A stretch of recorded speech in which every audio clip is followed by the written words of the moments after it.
deliver and offer something of value, because that's what life is about. You've got something, I've got something, and if we exchange, we're both better for it. So that's why I do what I do. I'm really looking forward to tomorrow as well, Thriving Thursdays. I'm bringing on Lana.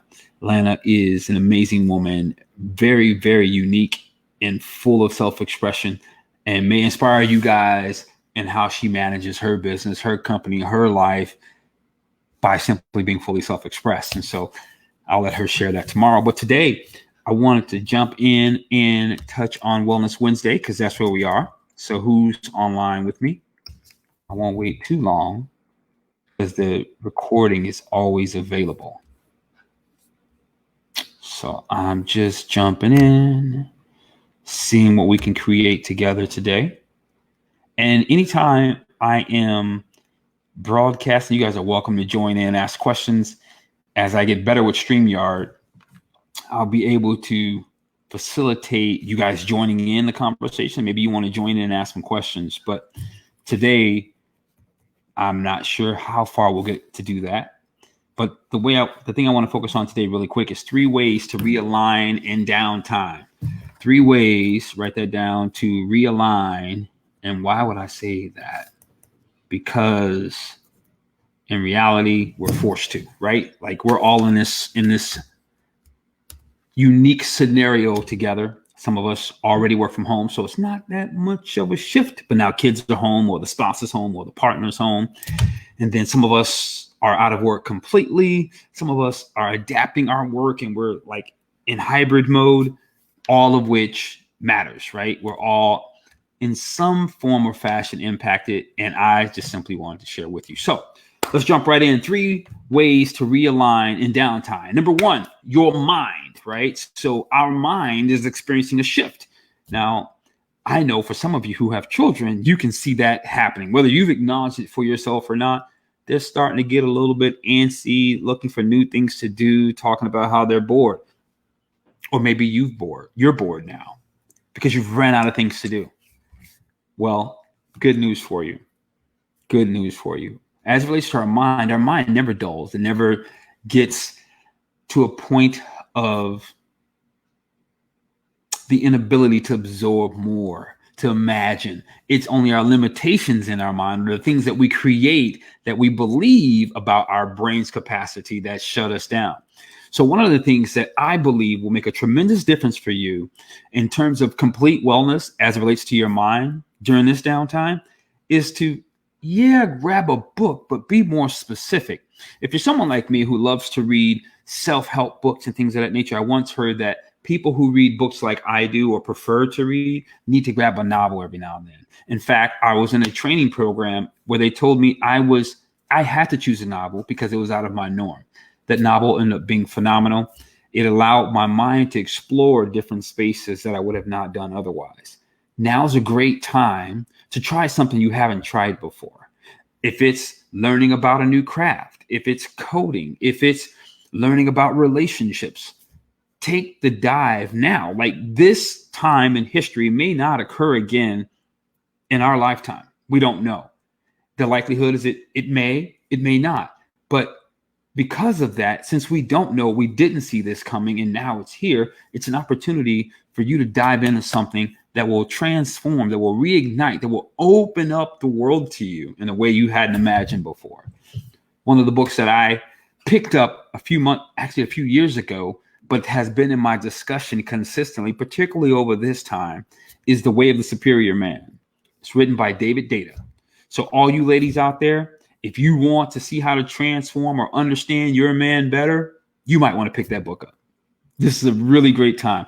It's a simple read. In fact, it's not even designed to be a novel read type scenario. It's really designed to be like a handbook, kind of like a guide, something you can reference as often as necessary that can expand your mind around how your man thinks. Now, I don't know, but for those of you, male or female, you want to know how your male partner thinks? The Way of the Superior Man, particularly if he has masculine energy, is a great way to begin to gain insight in how he processes so that you can have more intricate conversations. Men, even more importantly for you, if you are sick and tired of your partner who has feminine energy, be it male or female, but that feminine energy has driven you crazy, the thing that actually connected you in the first place, has now driven you crazy, you might want to read this book. Why? Because it's like a mirror. And what I mean by that is it's like picking up a book. It's not 1, 2, 3. It's not written, go do these things and you'll fix that woman. Nah, man. It's not even 1, 2, 3. It's a conversation. It's a conversation written in such a way that allows you to ask yourself questions, to look intricately at scenarios you find yourself in. When you were frustrated about what she did or didn't do, that feminine energy, how it got on your nerves, and how you responded, justifiably so, because of the feminine energy. The truth is, you'll discover there's some things about your masculine energy that you just haven't learned to hone yet that will allow you to see how the feminine energy is designed to empower you as the man, as the masculine energy, to empower. I don't mean rule over. I don't even want to spend time in those kinds of conversations, but empower you in such a way that the best version of you comes out and is written where you'll read and you'll look and you'll wait a minute. She's responding that way because of my actions. But I thought it was her actions, but it's really my actions. Man, I'm telling you, if you want to revitalize your relationship, if she's a woman worth keeping, not whether you like her today or not, that's a different conversation. If she's a woman worth keeping, you'll want to read this book. I promise you, it's an easy read. It's short, but it's designed for reference so that we can reset on a daily basis or reinvent ourselves as the man or the masculine energy in the relationship. It will give you a freedom you've never known because it allows you to look inward and discover, and all of a sudden put glasses on, and like all of a sudden all the lights come on around what's been happening that you weren't aware of.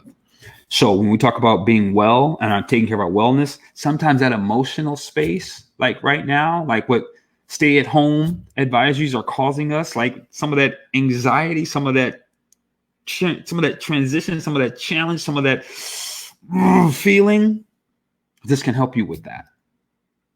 What are you guys reading? Have you guys discovered anything that you find fascinating, that you've taken on, that you've added, that you'd like to share? Drop it below so someone can pick up on it. That's mine.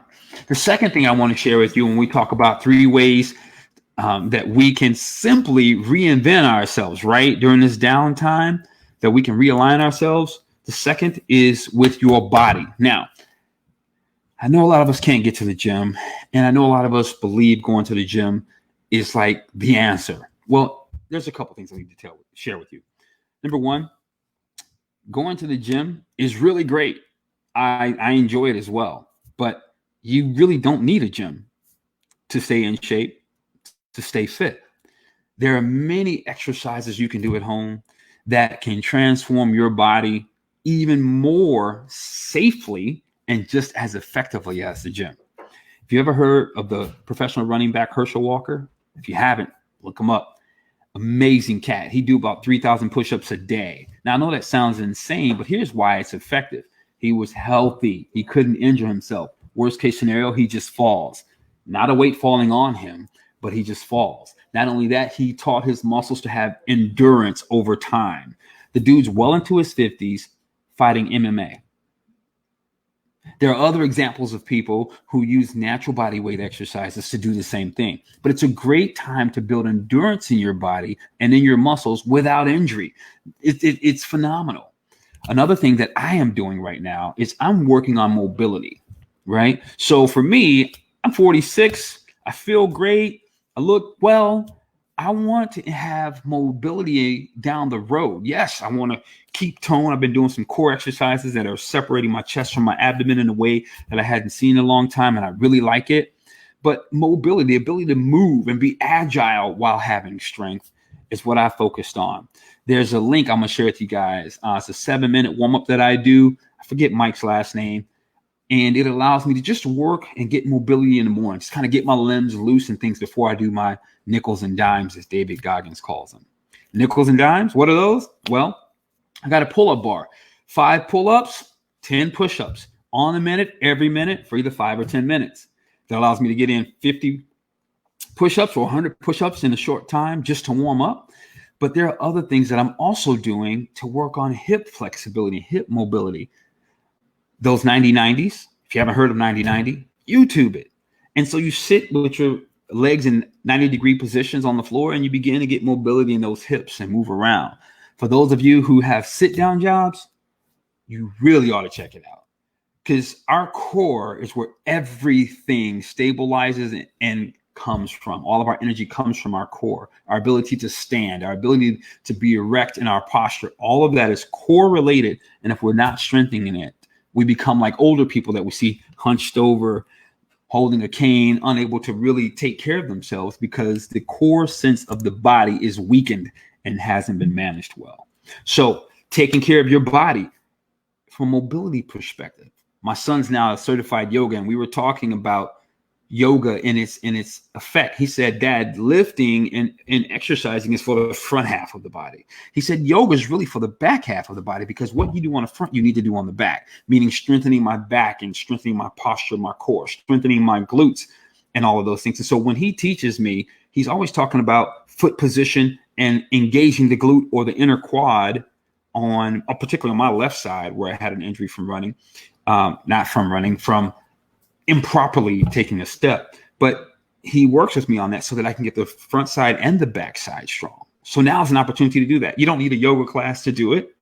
You got YouTube, man. Stuff's free every freaking where. You got an Instagram. Jump on and find somebody. But that is a key for realigning yourself during this downtime. Like, it's essential. And then the last one that I want to share with you today is really around your money. Like, what are you doing? Like, how are you resetting your focus, right? Now, we all know that travel bills have gone down, grocery bills have gone up, right?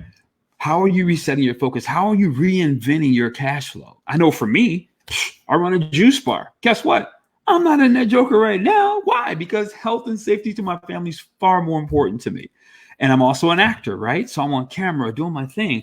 And then I work for another company where I go and speak and teach nutrition as a part of a foundation and help people with that. That's shut down. And then I work with another company where I travel around the world and teach training on how to be a better communicator using acting skills. That's shut down. In fact, on my calendar right now, it says I'm supposed to be in India in about 6 weeks,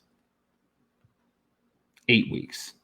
And the reality is, probably won't be in India at all. It's just what it is. So I had to reinvent myself, right? I had to look at my finances, see what's available, see what I can move, see what I can work with, look at Coin and Coinbase and see what I can play with. And I had to reinvent myself. I had to talk to partners and family and see what I can do to reinvent myself. And I have been, and I've got an online business now that's growing, and I'm excited about that. So I don't know what you need to do, but this is a really great time to look at it. A question a buddy of mine asked me, who used to be over half of the state of Wisconsin for wealth management for a particular bank. He said, Keith, how much money do you need to live on that if it came in every year and you didn't have excess bills, would you need? Just for living. I came in with that number, right? The idea was, okay, what if we can put a pattern in place to bring that number to fruition while eliminating all the other debt? So the closer you get to that number without debt, the more your ratio for cash flow increases, and the more likelihood you'll be able to live the kind of life of freedom, true freedom that you want to have. Because it's not really about how much money you make. It's about what you can do with your money and the experiences that are of value to you. So now's a really great time to read Rich Dad, Poor Dad, or whatever you're up to. Like, I'm learning how to trade options during this time so that I can play in that market a little bit more. What are you doing? I don't know, but now's a great time to take a look at it. This is a great time to reinvent yourself during this downtime. So I just wanted to encourage you on Wellness Wednesday. You got the time. You might as well use it wisely. Why? Because you don't know when this opportunity will come again. And there's no reason You have no excuse once we're able to get out and do what we do again to say, I wish I coulda, shoulda, woulda. Make the time. You're more than worth it. Marquise Martin Hayes, y'all have a wonderful Wednesday. Ciao.